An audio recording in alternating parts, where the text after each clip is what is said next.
오늘 우리에게 주신 하나님의 말씀 보도록 하겠습니다. 오늘 우리에게 주신 하나님의 말씀은 마태복음 18장 5절로 9절까지 말씀입니다. 마태복음 18장 5절부터 9절까지 말씀입니다.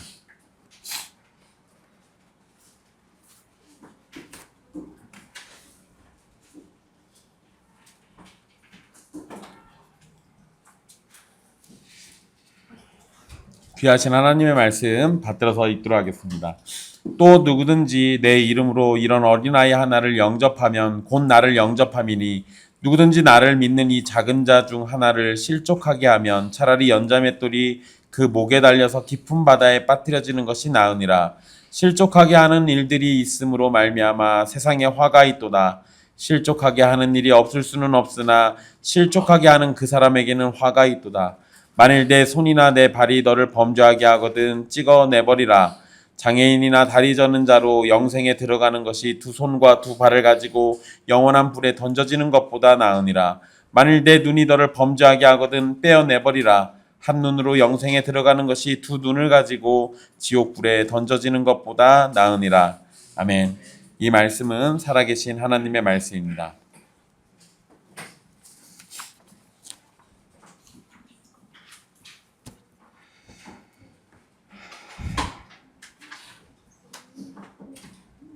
여기서 예배하니까 안정감이 있네요.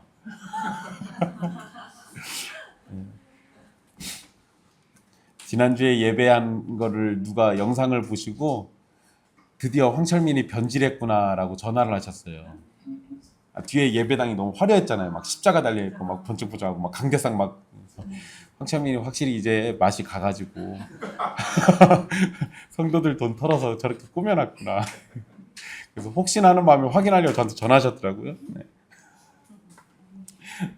네. 어쨌든 여기가 좋습니다.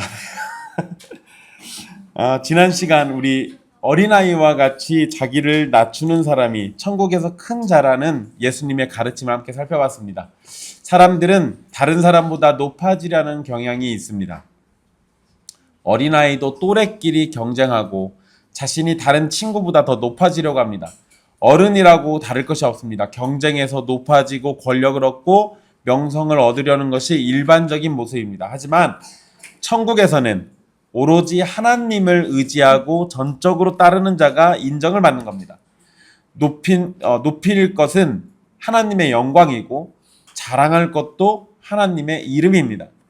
모든 것이 하나님으로부터 주어진 선물임을 인정하기에 자신을 높일 것이 전혀 없다는 겁니다.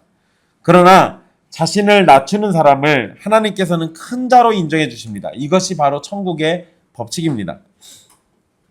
오늘 말씀은 어린아이와 같이 자기를 낮추는 겸손의 모습을 실천하는 구체적인 방법이 제시되어 있습니다. 일단 예수님은 5절에 어린아이를 영접하는 것이 자신을 영접하는 것이라고 말씀하십니다. 이 5절 말씀에서 어린아이라는 표현 앞에 이런이라는 표현이 있어요. 이런. 그러니까 이런이라는 단어가 붙어서 어린아이를 포함해서 사회적으로 보잘것없고 무시당하는 모든 사람을 포함하는 의미로 이걸 지금 사용하고 계신 겁니다. 자신을 낮추려는 자세를 가진 사람은 낮은 사람을 대하는 태도에서도 다릅니다. 세상의 가치관은 높은 사람을 영접하고 낮은 사람을 무시합니다. 하지만 하나님의 나라 백성은 낮은 자일수록 높은 자처럼 영접합니다. 겸손한 자세를 가진 사람을 무시하기보다 그런 사람을 영접하고 환대하는 것이 성도가 가질 모습입니다. 성도가 또는 교회가 이 환대라는 것을 할 줄 모른다면 그들은 성도인가 교회인가 이걸 생각해 봐야 합니다. 이건 굉장히 중요한 문제예요. 그리고 예수님은 어린아이를 영접하면 자신을 영접한 거라고 말씀하셨습니다. 즉 낮은 자를 영접하는 것이 곧 누구를 영접하는 거다? 예수님을 영접하는 거다. 이건 굉장히 중요한 문제죠. 왜냐하면 여러분 우리가 이때는 이제 예수님이 제자들과 함께 있었지만 지금은 우리가 예수님과 함께 있지 못한 상황이잖아요. 근데 우리는 정상적인 신자라면 예수님을 영접하고 싶어 합니다. 예수님을 환대하고 싶죠. 할 수만 있다면 이따 산천어죽에서 맛있는 거 대접해 드렸으면 좋겠어요. 근데 예수님이 안 오실 거란 말이에요. 그런데 사실 예수님은 실제로 오시진 않지만 실제로 오신 것과 다름없는 상황을 우리에게 허락해 주셨어요. 낮은 자를 환대하고 그들을 영접하면 그게 곧 나를 한 거다라고 얘기하세요. 부자들을 환대하고 부자들을 영접하는 게 아니라 낮은 자, 이런 어린아이와 같은 그런 사람들을 환대하는 것이 곧 예수님을 환대하는 겁니다. 그런데 이 행동의 동기는 내 이름으로 라는 표현으로 설명하십니다. 천국 백성이 어린아이와 같은 사람을 영접하는 이유는 예수님 그분께 있다는 겁니다. 즉 예수님과의 관계와 그분의 명령 때문에 우리는 예수님의 이름으로 어린아이와 같은 자를 영접하는 겁니다. 어린아이와 같은 자를 영접하면 부자가 된다. 이러면 행동의 동기가 어디 있는 겁니까? 부자 되는 거 있잖아요.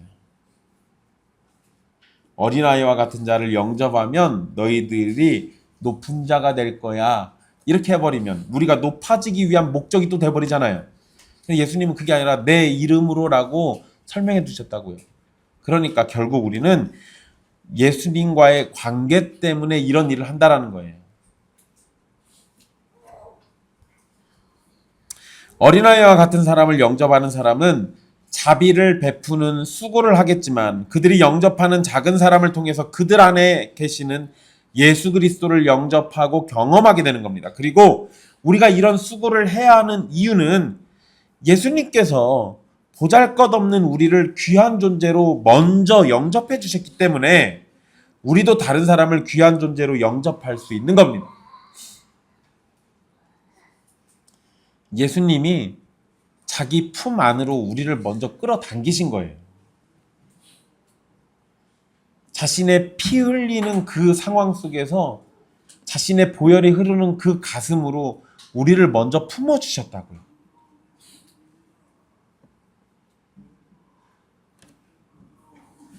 그런데 그분이 내 이름으로 이렇게 영접하라고 하니 얼마나 영광스러운 일입니까? 예수님이 성전세와 관련해서 베드로와 대화 나누실 때 실족하게 하다라는 표현을 사용하셨었죠. 근데 6절에서도 같은 단어를 사용하십니다. 근데 여기에서는 그 의미가 더 강력한 의미로 표현이 됩니다. 성전세 사건에서는 실족의 대상이 유대인 또는 성전세를 걷는 자들이었다면 6절에서는 예수님을 믿는 작은 자가 실족의 대상입니다.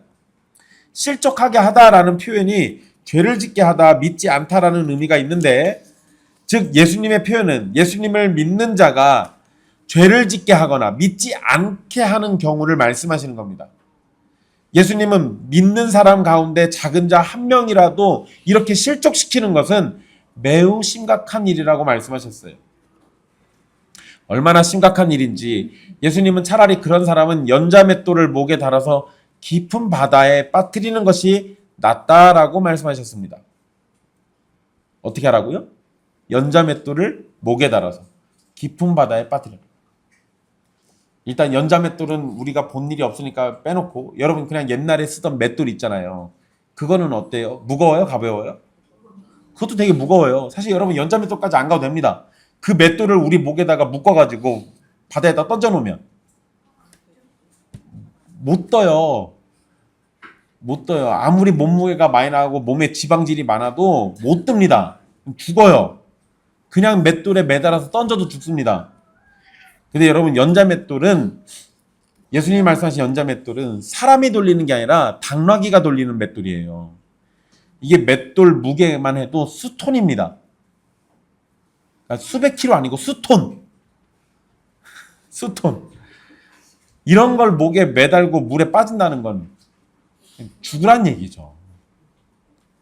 이거 그냥 그 자체로 죽음입니다. 게다가 여러분 깊은 바다에 빠진다라는 것은 육체적으로 아무런 구원의 가능성도 없음을 묘사합니다.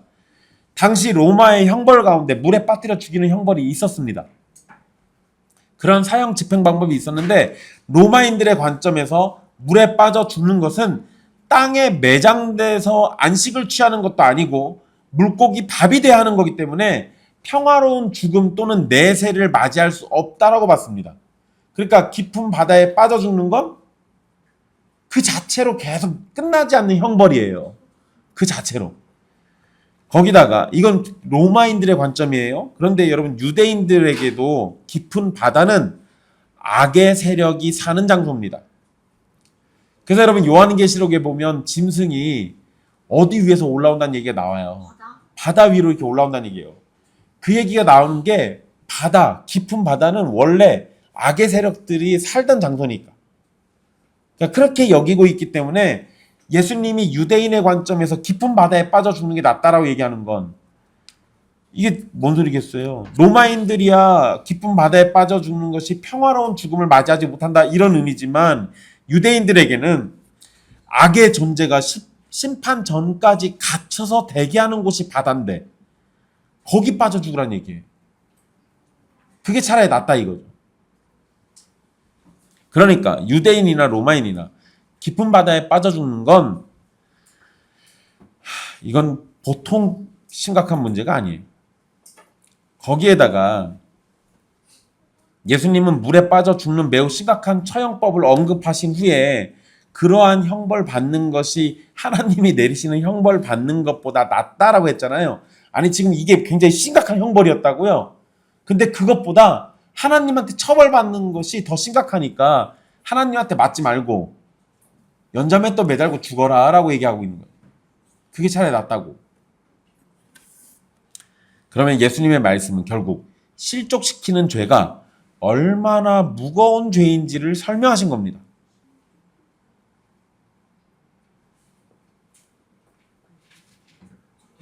여러분 교회에서 신앙생활 잘하던 사람들이 갑자기 교회를 떠나는 이유들이 있어요.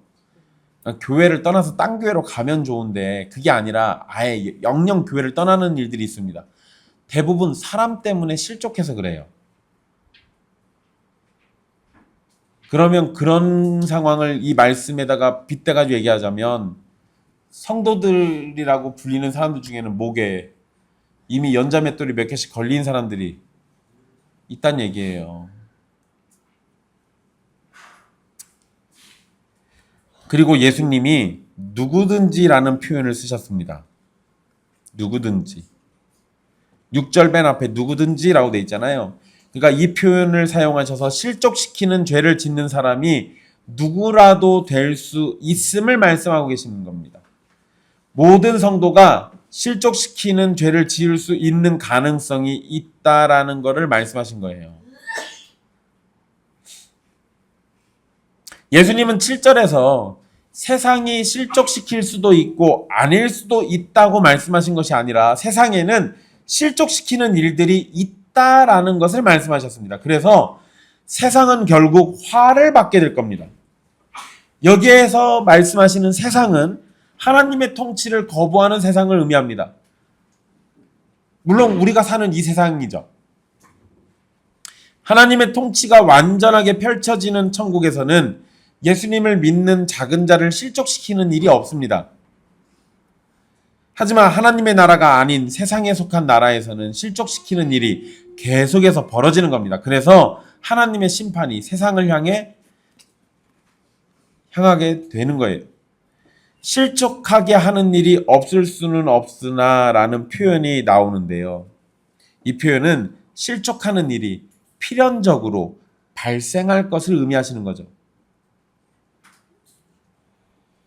결국 이것은 하나님의 나라와 대조가 되는 세상은 악한 존재가 그 주도권을 가지고 있기 때문에 실족하는 일이 계속해서 일어나게 되는 것을 의미하는 겁니다. 죄가 이 세상에 존재하는 이상 실족하는 일이 사라지지 않습니다.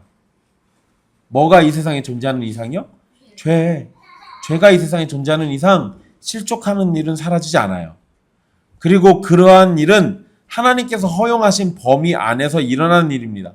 아무리 세상을 악이 지배한다 해도 하나님의 주도권은 넘어갈 수가 없습니다. 그러나 세상의 악이 성도들을 실족하게 만드는 일을 하나님이 허용하셨다라고 해도 그 죄악이 용서가 되는 건 아닙니다. 아니 목사님 하나님이 허용하셨다면서요. 아니 그러면 적당히 뭐 좀 봐주는 것도 있어야 하지 않습니까? 아니요 그게 없어요. 하나님께서 적극적으로 실족시키라고 명령하신 것이 아니라 죄악과 죄인들이 자신들의 타락을 따라서 행한 일의 결과가 실족하게 만드는 일이기 때문에 하나님은 그거에 대해서 책임도 사실은 없으시고, 그리고 그거에 대해서 실족시킨 사람에게 분명히 책임을 확실히 물으실 거예요. 하나님은 죄인들의 선택을 허용해서 자신들의 선택을 따라 죄를 드러내도록 하신 것 뿐입니다. 즉, 적극적인 악의 조성자가 아니고 악의 주체자는 분명 죄인이기 때문에 그에 대한 심판을 받게 되는 겁니다. 세상과 세상에게 속해서 성도들을 잘못된 길로 인도하거나 그들의 마음을 무너뜨리는 사람들은 특별한 심판을 받게 될 겁니다. 그런데 7절과 8절을 이어서 생각하면 실족하게 하는 일이 단순히 세상에서만 벌어지는 건 아닙니다. 교회 안에서도 일어난다라는 의도로 예수님이 지금 말씀하고 계신 거예요. 8절에 예수님은 만일이라고 가정을 하시면서 말씀하셨습니다. 그러니까 만일. 그러니까 이런 일이 있을 수도 있고 없을 수도 있겠다는 얘기죠. 그런데 만약에 이런 일이 일어난다면 지금 이런 거예요. 그런데 여기에서 여러분 이 8절의 말씀을 그리고 9절 말씀까지 오해하는 경우가 있습니다. 왜 그러냐면 이거 혹시 어디서 본 것 같지 않아요? 이런 비슷한 말씀 본 적이 있잖아요. 마태복음 5장 29절로 30절 말씀 보면 8절 9절과 비슷한 표현이 등장합니다. 그래서 8절 9절의 말씀도 자신의 몸이 죄를 짓게 되었을 때를 가정해서 이해하려는 사람들이 있어요. 그러니까 만약 너의 몸이 이렇게 죄를 지으면 끊어내버려. 눈이 죄를 져? 눈 뽑아. 이렇게 지금 이해하는 거예요. 그런데 여러분, 예수님이 비슷한 표현을 쓰신 건 맞긴 한데 8절과 9절은요. 문맥의 흐름상 작은 자를 실족하게 하는 것과 연결해서 이해되어야 합니다. 그러니까 마태복음 5장에서 이 비슷한 표현이 나왔을 때는 내 몸에다가 죄를 짓는 걸 얘기하셨던 거고, 지금 18장에서 이 문맥에서의 의미는 교회 안에서 실족하게 하는 일과 관련해 가지고 이해하셔야 돼요. 그러니까 비슷한 표현을 사용하신 것은 맞지만 문맥상 의미는 다르게 이해돼야 한다는 겁니다. 물론 8절 9절의 의미를 개인이 죄를 짓는 일을 하지 않아야 한다라고 그렇게 가르치는 의미가 분명히 있는 건 맞습니다. 하지만 문맥 가운데 정확한 의미는 믿는 자들의 공동체인 교회 가운데 실족하게 하는 일이 벌어졌을 때를 의미하는 겁니다.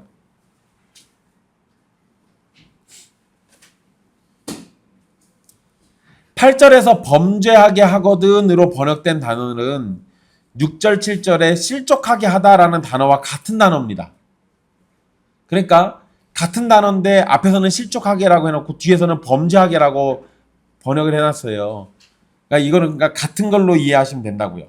5절부터의 문맥 속에서 생각한다면 어린아이와 같은 사람을 영접하는 일이 필요한데 믿는 사람 가운데 작은 사람을 실족하게 만드는 일이 교회 공동체 지체 가운데 벌어졌을 때 어떻게 할 것인가, 이거를 지금 가르쳐 주시는 겁니다. 예수님은 세상이 성도들을 실족하게 하는 일이 없을 수 없다고 말씀하셨는데 8절의 말씀을 보면 교회 안에서도 그런 일이 벌어질 수 있다는 점을 지금 강조하셨어요. 그래서 만약 교회 안에서 실족하게 하는 일이 벌어진다면 손 또는 발과 같은 지체를 찍어 내버리라는 것입니다. 교회가 온전히 모든 지체를 가지고 천국에 들어가는 것이 좋겠지만 모든 지체를 가지려고 하다가 실족하게 만드는 지체로 인해서 교회 전체가 지옥에 가는 것은 옳지 않다라는 거예요. 차라리 장애가 생기더라도 영생에 들어가는 것이 더 나은 것이니 실족하는 일이 벌어졌을 때 지체를 끊어내고 영생을 얻는 길을 선택하라는 겁니다. 근데 여러분, 만약에 손과 발을 끊어내면 많이 불편하죠? 많이 불편해요. 어떤 영화에 그 깡패가 어떤 사람을 붙잡아가지고 손목과 발목 중에 뭘 자를까 막 이런 거 얘기를 해요. 그러니까 그 자르려는 사람이 기왕이면 발을 자르죠 이래요. 발을 자르면 목발을 집어야 하니까 손까지 이렇게 가잖아요. 그러니까 더 불편하다. 손만 자르면 발은 멀쩡하니까 아무데나 돌아다니는데 이런 얘기해요. 근데 사실 여러분 뭘 자르든 불편하죠. 뭘 자르든 힘들고.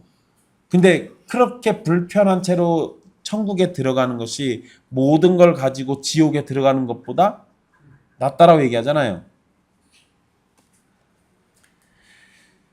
예수님의 말씀을 우리가 좀 무겁게 받아들여야 합니다. 자, 예수님은 9절에서도 8절과 비슷한 의미로 말씀하셨습니다. 단지 손과 발이라고 말씀하셨던 것을 눈이라는 걸로 바꿨을 뿐입니다. 근데 여러분 여기에 영적인 의미를 적용해서 이해할 수도 있어요. 8절에서 손과 발이 교회 공동체의 잘못된 행동을 의미한다면 눈은 교회의 시각 또는 교회 직분자들이나 교회에 큰 영향을 주는 사람들의 통찰력이라고 의미할 수 있습니다. 즉 교회의 시각이 문제가 되어서 누군가가 실족하게 한다거나 교회 직분자들 또는 어떤 사람의 통찰력이 하나님의 말씀이 아닌 세상적 관점을 따르거나 잘못된 길로 인도하는 것을 해결하라는 겁니다. 여러분 제가 요새 페이스북에 어떤 교회에서 이렇게 쫓겨난 형제 있다고 얘기했잖아요. 목사님 설교 비판했다가 그 형제가 일주일에 한 번씩 어느 교회가라고 하면서 글을 쓰는데 그게 그 교회인 것 같아요. 아주 악에 받쳐서 매주 자기 쫓아낸 교회 목사님 설교를 매주 듣고 거기다 글을 써요. 근데 지난주에 재미난 글을 하나 썼습니다. 돈을 못 받은 사람이 빚을 받았어요. 돈을 받게 됐는데 목사가 그거에 대해서도 11조를 내라고 한 거예요. 그러니까 이게 맞냐라고 하면서 글을 썼어요. 이제 근데 여러분 그 11조 아니 뭐 내고 싶으면 내는 거고 아니면 마는 거고 뭐 그런 거지 뭘. 근데 여러분 만약에 그걸 강요하고 강조하고 이랬다면 그것 때문에 누군가가 또 실족할 수도 있었겠죠. 만약에 그러면 이제 문제가 달라지는 거예요. 그러니까 그런 일들이 벌어지지 않도록 교회는 주의를 할 필요가 있습니다. 8절 9절의 말씀에서 손과 발과 눈을 몸에서 분리시켜서 내버리는 것을 강력하게 표현하고 있는데 이것을 교회 공동체에다 적용하면 다른 성도들을 실족시키는 사람을 출교시키라는 것으로 이해할 수 있습니다. 이거 굉장히 무서운 이야기예요. 무서운 이야기입니다. 그리고 이 출교와 관련해서는 이어지는 15절 이후의 말씀과 연결해서 이해할 수도 있습니다. 그런데 여러분 잘못된 사람을 쫓아내고 사라지게 만드는 것이 목적이 아니라 15절 이후의 말씀을 잘 보시면 징계를 통해서 회개하고 돌이키도록 하는 것이 목적입니다. 그러면 교회 안에서 실족시키는 사람을 찍어서 내버리라고 하신 말씀은 그냥 무조건 갖다 내다 버리고 관계를 끝내라라고만 이해할 수는 없어요. 지금 당장 그것이 문제를 일으키니까 찍어서 내버리지만 15절 이후의 말씀을 놓고 생각할 땐 그 찍어서 내버린 지체가 회복되고 회개해서 돌아올 수 있도록 또 만들어야 하는 것도 교회가 할 일이에요. 하지만 어쨌든 잘못된 것을 찍어내는 것이 오늘 말씀에서 중심이니까 그거와 연관해서 일단 좀 생각을 해보도록 할게요. 자, 여러분 손과 발 그리고 눈은 세상과 접촉하는 신체 기관입니다. 우리가 세상을 마주할 때, 세상과 경험을 할 때 가장 대표적인 게 손 그리고 발이고요. 우리가 눈으로 세상을 보잖아요. 그러니까 손과 발과 눈은 세상을 접촉하는 대표적인 신체 기관이에요. 세상과 접촉해서 오염된 신체 기관은 잘라내야 살 수 있습니다.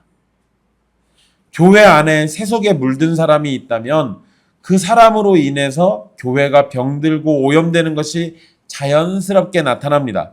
그렇기 때문에 그렇게 세속에 물든 사람을 끊어내는 것이 필요한 거예요. 자, 여러분 오늘 말씀 이제 전체적으로 좀 정리를 해보면 예수님은 어린아이와 같이 자신을 낮추는 일로 환대를 말씀해 주셨습니다. 교회는 단순히 사람들이 모여서 찬송과 기도와 말씀을 듣고 흩어지는 정도가 아닙니다. 그렇게만 하고 말면 이게 종교 행위예요. 교회는 한 분이신 하나님 아래에서 하나의 믿음으로 한 분이신 그리스도의 하나된 몸입니다. 교회는 단순한 모임에서 시작되는 것이 완전히 틀린 건 아닙니다. 왜냐하면 교회가 처음인 사람은 누군지 모르는 사람들과 잘 모르는 예수님에 관한 이야기를 듣게 되기 때문입니다. 그러니까 그런 사람들에게는 교회가 그냥 단순한 모임처럼 여겨질 수 있어요. 그러나 성령님에 의해서 하나님의 말씀이 받아들여지는 참된 성도는 점차 예수님의 말씀을 따르게 되는 것이고, 그러한 가운데 예수님의 명령을 따라서 서로를 영접하게 되는 것입니다. 이러한 영접이 모든 성도 사이에서 일어날 때 참된 환대와 교제가 나타나게 되고 진정한 공동체로 발전하게 되는 겁니다. 그래서 교회를 구성하는 성도들을 형제와 자매라고 부르며 가족이라는 단어로 설명하게 되는 겁니다.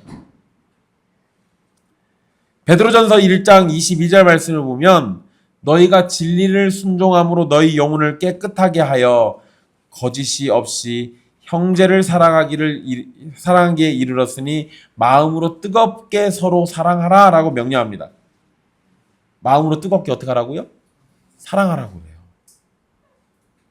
교인들은 마음으로 뜨겁게 서로 사랑해야 돼요.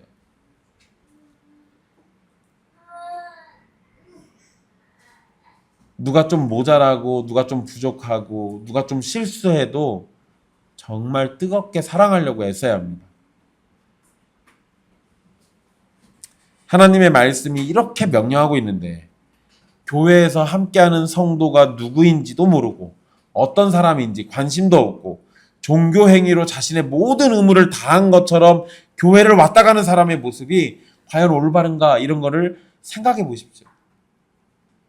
여러분, 요새 작은 교회는 사람들이 잘 안 모이죠. 왜요? 그래요. 관심 안 받고 싶어요.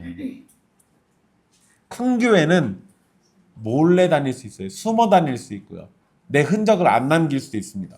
왔다 가도 내가 왔다 간지, 내가 빠져도 빠졌는지 아무도 모르게 그렇게 다닐 수 있어요.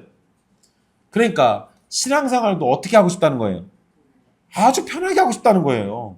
작은 교회는. 그죠? 여러분, 여기 여러분들이 맨날 앉는 자리가 있어가지고요. 그 자리가 딱 비잖아요? 그러면 제가 여러분들 안 온 지 금방 압니다. 물론 이진환 씨처럼 여기 앉았다 저기 앉았다 이러면은 제가 찾아야 돼요. 얘가 왜 안 보이지? 하면 이제 찾아야 돼요, 이렇게. 우리처럼 작은 교회는 빠지면 금방 티가 나죠. 그죠? 근데 그것 때문에 작은 교회 말고 큰 교회 다니겠다. 아니 뭐 그래요. 편하게 신앙생활 하는 것 자체가 죄는 아니에요. 근데 문제는 뭐냐면 뜨겁게 서로 사랑하라고 했는데 이 말씀을 안 지키는 건 문제예요. 교회를 남들 눈에 띄지 않게 다니고 싶어요. 아니 그럴 수 있죠. 근데 남들 눈에 띄지 않게 다니더라도 뜨겁게 서로 사랑은 해야 하라고요. 교인들이 누군지 관심을 가지고 그 사람이 어떤 삶을 사는지, 무엇이 필요한지, 내가 무엇을 해줄 수 있는지, 또는 그 사람이 나에게 어떤 도움이 될 수 있는지, 이런 것들을 서로 관심 가지고 살아라고요. 이렇게 되면은요, 말씀대로 하자면 뭐는 절대 할 수 없어요. 그 큰 교회 다니려고 하는 그 심정으로는 절대 신앙생활 못합니다. 그러니까 큰 교회에서 눈에 띄지 않게 신앙생활 하고 싶은 사람들은 엄밀히 얘기하면 말씀을 어기고 있는 거예요. 보통 교회에서는 두 가지의 실족이 있습니다. 하나는 소극적인 실족이에요. 마땅히 보여야 할 사랑과 환대를 보이지 않고 교회에 무관심한 태도로 머무는 것 자체가 새로운 사람이나 연약한 성도에게는 이 교회가 사랑이 없구나라는 상처와 걸림돌이 될 수 있습니다. 그러니까 사랑과 환대가 있어야 하고 관심이 있어야 하는데 사랑도 없고 환대도 없고 무관심이 가득 차 있다면 소극적인 실족이 분명히 일어나게 돼 있어요. 그런데 더 무서운 건 적극적 실족입니다. 교회 안에서 파당을 만들어서 자기들끼리 어울리거나 뜬 소문으로 성도의 명예를 더럽히는 험담을 하거나 성공주의와 같은 잘못된 가르침, 이런 것들이 있으면 그런 것들로 적극적인 실족이 일어나게 되어 있습니다. 이 모든 것이 바로 예수님을 믿는 작은 자의 마음을 무너지게 하고 믿음을 뿌리채 흔드는 연자맷돌을 맬 만한 죄악이 되는 거예요. 그런데 단순히 영접하지 않는 수준이 아니라 그러한 행동과 태도가 다른 성도에게 실족할 이유가 돼버린다면 깊은 물에 빠져서 죽는 것이 더 나을 것이라는 예수님의 말씀을 무겁게 받아들여야 합니다. 교회가 나를 징계하기 전에 성령님의 빛 앞에서 자신을 돌이켜보고 회복해야 하는 거예요. 예수님의 이 말씀은 모든 성도가 다른 성도를 실족하지 않도록 주의해야 함을 가르쳐 줍니다. 이 말씀은 단순히 실족하지 않도록 실수하지 않기만 해도 된다는 식의 의미가 아니에요. 5절의 말씀과 연결해서 이해한다면 다른 성도를 실족시키지 않기 위해서 적극적으로 영접하면서 사랑으로 섬기려 해야 한다는 거예요. 교회는 마음으로 뜨겁게 서로 사랑하며 격려하고 함께 자라나는 관계입니다. 성도 가운데 아픔이 발생하면 모두의 아픔이 되는 거고 성도에게 문제가 발생하면 모두에게 문제가 생긴 겁니다. 성도의 기쁨은 우리 모두의 행복이고 성도가 믿음으로 자라나는 것은 나도 함께 자라나는 기회가 되는 겁니다. 성도는 한 몸이라는 사실을 꼭 기억해야 합니다. 교회의 가족을 가족이 아니라 남이라고 생각하는 사람은 예수 그리스도 안에서 형제와 자매가 된다는 사실을 알지 못하는 것과 같은 겁니다. 이렇게 생각하는 사람은 오히려 교회의 사랑과 하나됨의 풍성함을 알지 못하는 것이고 성도 안에서의 기쁨이 무엇인지도 모르는 사람이 되는 겁니다. 교회가 서로 사랑하고 격려하며 함께 자라나는 거룩한 공동체로 살아가기 위해서는 교회 공동체를 파괴하려는 존재들로부터 안전하도록 보호할 책임이 주어지게 됩니다. 그리고 이러한 책임은 모든 성도에게 요구되고 특별히 직분자들에게 강력하게 요구되는 겁니다. 교회는 언제나 공동체를 공격하려는 외부의 적과 내부의 적을 경계해야 합니다. 지금 외부의 적은 뭐죠?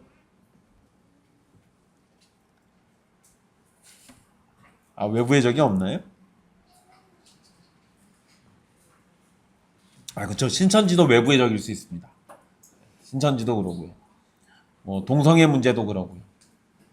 또 어쩌면 이 외부의 적이라는 거에는 세상의 법안이라든지 정치 권력이라든지 아니면 우리가 살고 있는 이 문화와 사회 자체가 다 외부의 적일 수도 있습니다.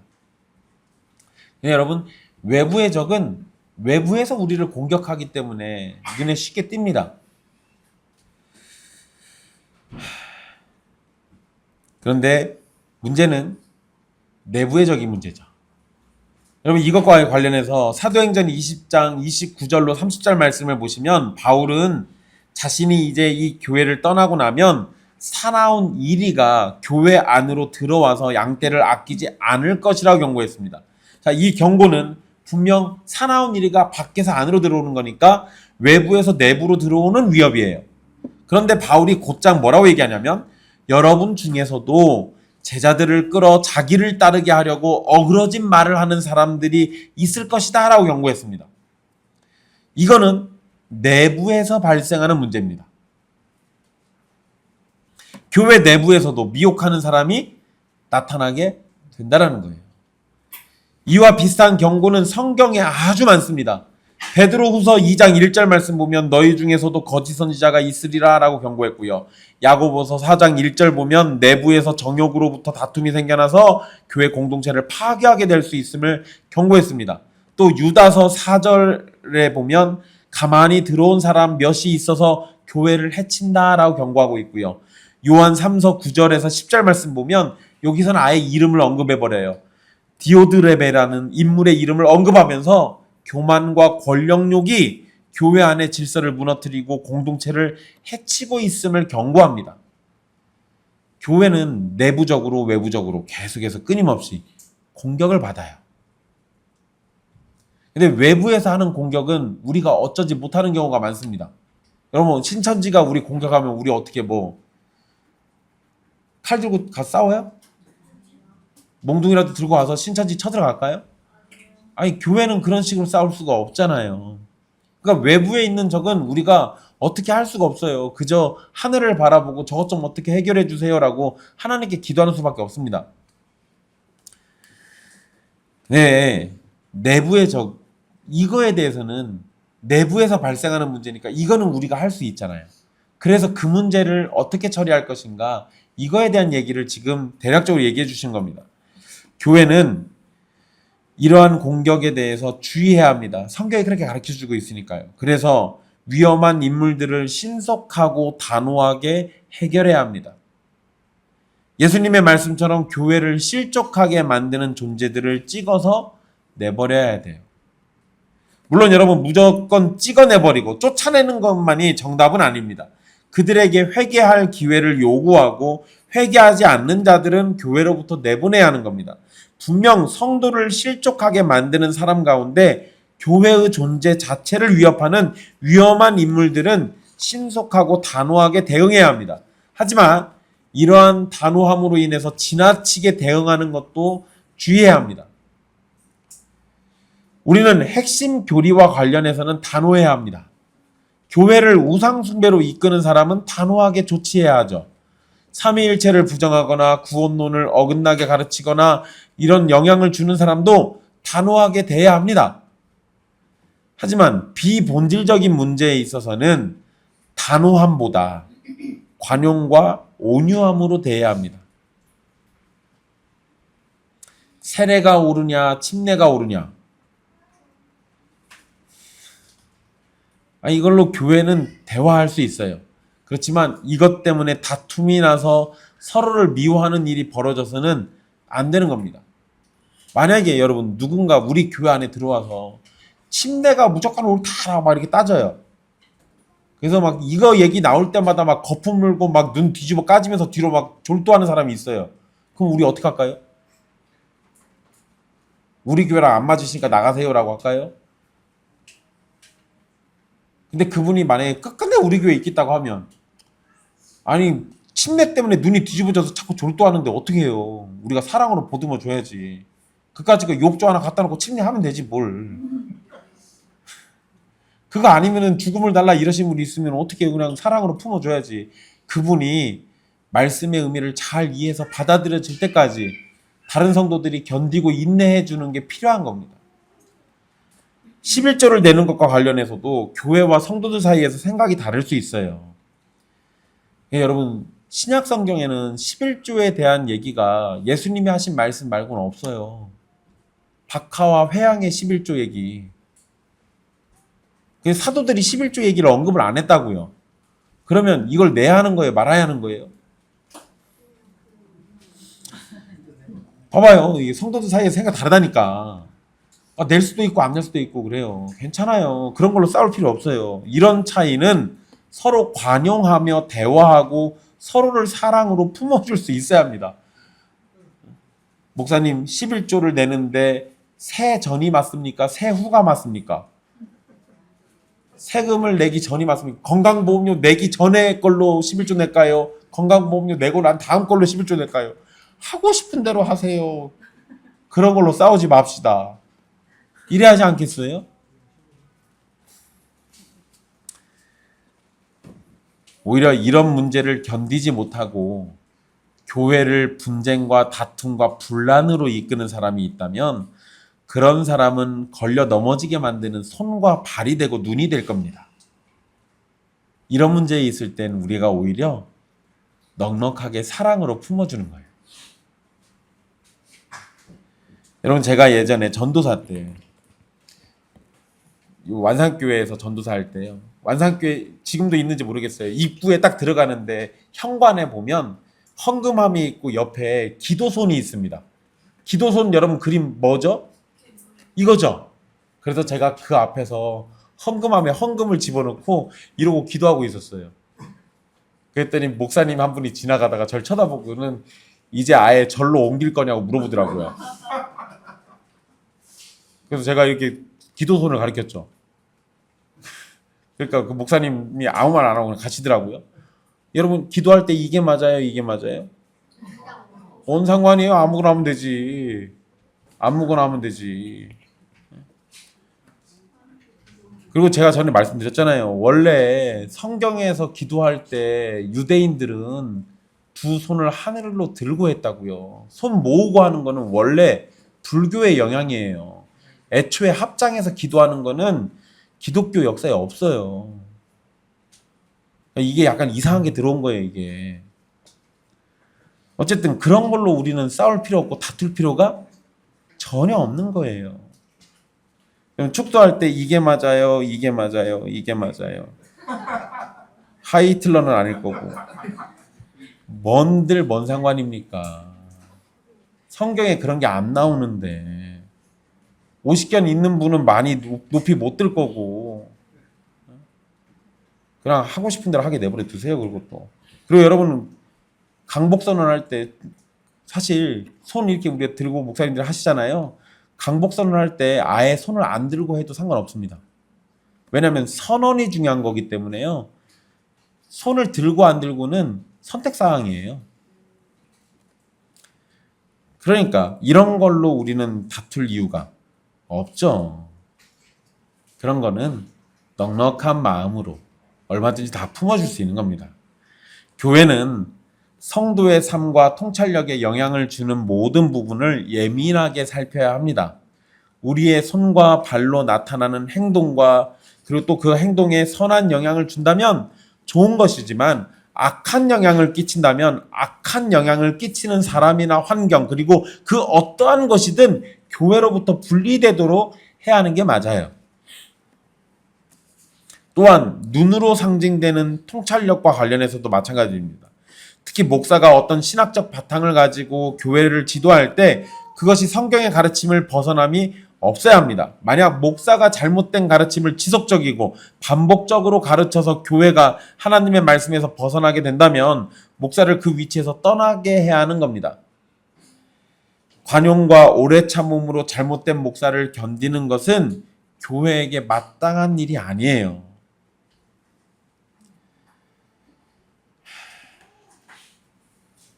보통 여러분 잘못된 목사들에 대해서 막 이렇게 저항하고 쫓아내려고 하는 사람들이 있으면 목사들이 무슨 말로 변호합니까?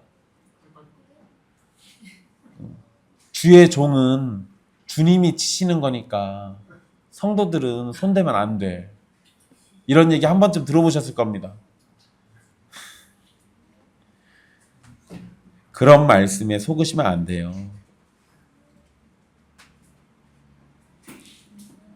그런 말에 속아서 잘못된 목사를 오래 견디다 보면 교회 전체가 잘못된 길로 갑니다.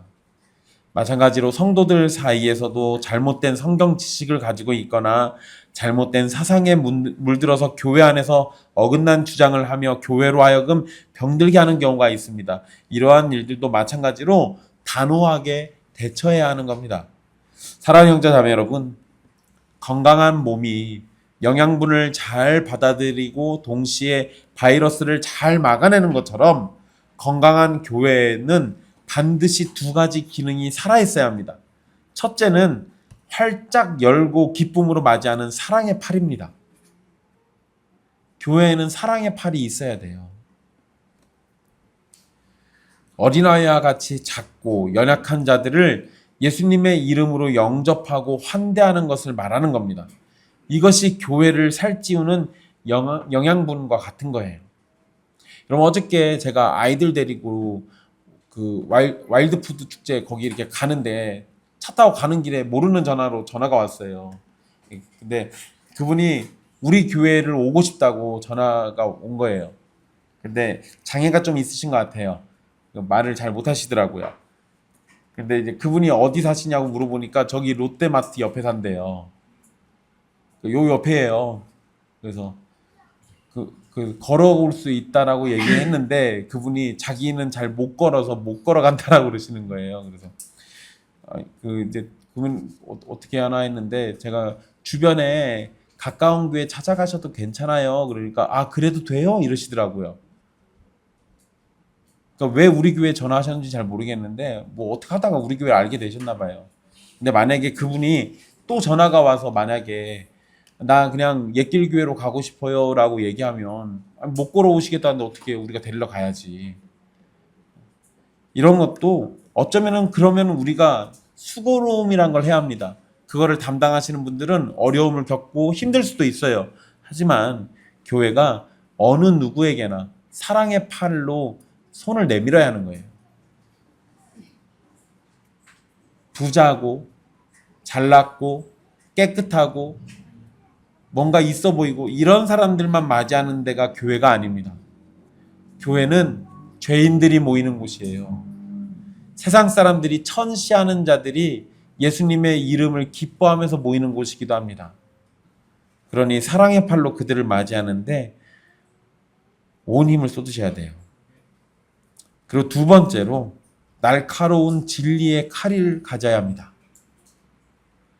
공동체를 병들게 하고 작은 자를 실족시키는 죄에 대해서는 비록 아프더라도 단호하게 잘라내야 하는 겁니다.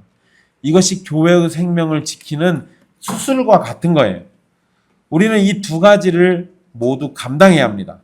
한없이 따뜻한 사랑의 공동체이자 진리와 거룩함에 있어서는 한치의 물러섬도 없는 거룩한 공동체가 되어야 합니다. 사랑의 팔을 활짝 열어서 서로를 뜨겁게 품어주고 동시에 진리의 칼을 날카롭게 갈아서 우리 안에 죄를 잘라냄으로써 주님이 기뻐하시는 건강한 교회로 함께 세워져 가야 하는 겁니다. 이러한 교회를 꿈꾸고 소망하십시오. 그러한 교회가 진정 주님의 이름에 영광을 돌리면서 아름답게 살아가는 교회가 되는 겁니다. 기도하겠습니다.